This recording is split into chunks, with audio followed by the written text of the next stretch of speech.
मगध में एक महत्वाकांक्षी राजा हुआ, बिंबिसार। उसने ही हर्यक वंश की स्थापना की। बिंबिसार की राजधानी थी राजगृह, गिरिव्रज, जो पहाड़ियों से घिरी सुरक्षित नगरी थी। बिंबिसार ने लगभग 543 से 491 ईसा पूर्व तक शासन किया। वो केवल योद्धा ही नहीं, बल्कि एक दूरदर्शी शासक भी था। उसने वैवाहिक नीति से राज्य का विस्तार किया।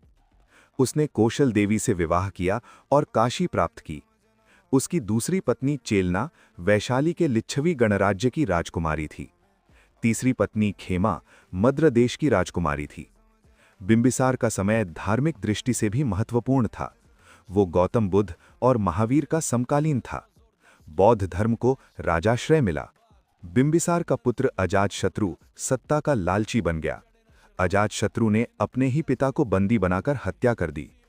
राजा बनते ही अजातशत्रु ने युद्ध नीति अपनाई। उसने कौशल राज्य से युद्ध किया। इसके बाद उसने वैशाली लिच्छवियों को भी पराजित किया। राज्य की सुरक्षा के लिए उसने पाटलीग्राम को मजबूत किले में बदला। धर्म को संगठित करने के लिए उसी के समय प्रथम बौद्ध संगीति आयोजित हुई। ये संगीति राजगृह में हुई थी। अजातशत्रु के बाद गद्दी पर आया उसका पुत्र उदयिन, हर्यक वंश का अगला शासक। उदयिन ने गंगा सोन के संगम पर पाटलिपुत्र नगर को बसाया।